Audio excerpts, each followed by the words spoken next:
রাধা বল্লভ শ্রী হরিবংশ সখিও। তো বেশ কয়েকদিন আগে আমার ইনস্টা ফিডে গত 2 মাস আগে একজন সখী প্রশ্ন করেছে। সেই প্রশ্নটা কিন্তু আমি সিন করিনি, আজকে সিন করে আজকে ভাগ্যগত সময়ও ছিল, তাই ভিডিওটা বানিয়ে দিলাম।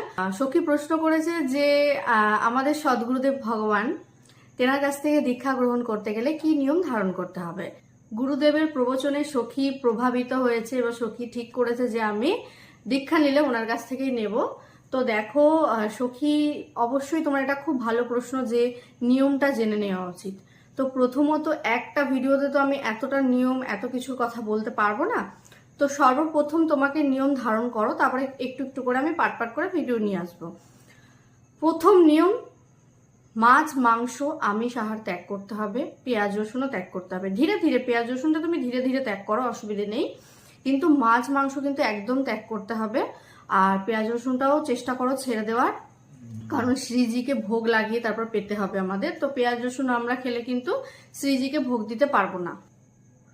রাধা নাম অতি পরিমাণে জপ করতে হবে, ঠিক আছে? একটা ছোট এরকম কাউন্টার নিয়ে নাও, কাউন্টার বা তুমি মালায় করতে পারলে ভালো, কিন্তু মালাতে আমার মনে হয় সবসময় হবে না। তো সেই জন্য একটা কাউন্টার নিয়ে নাও, সব সময় রাধা নাম জপ করো। যে কোনো মানুষের নিন্দা থেকে দূরে থাকতে হবে, নিন্দা শোনা, নিন্দা করা, পরচর্চা পরনিন্দা এগুলো থেকে পুরো বিরত থাকতে হবে। আর বিশেষ করে যারা ভক্ত তাদের নিন্দা করা যাবে না।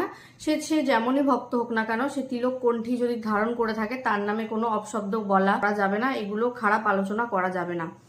আর ধীরে ধীরে ধীরে ধীরে শ্রীজির সেবা বাড়িতে বিরাজমান করার চেষ্টা করো। প্রথমে আমাদের সম্প্রদায়ে প্রথমে কিন্তু নাম সেবা শুরু হয়।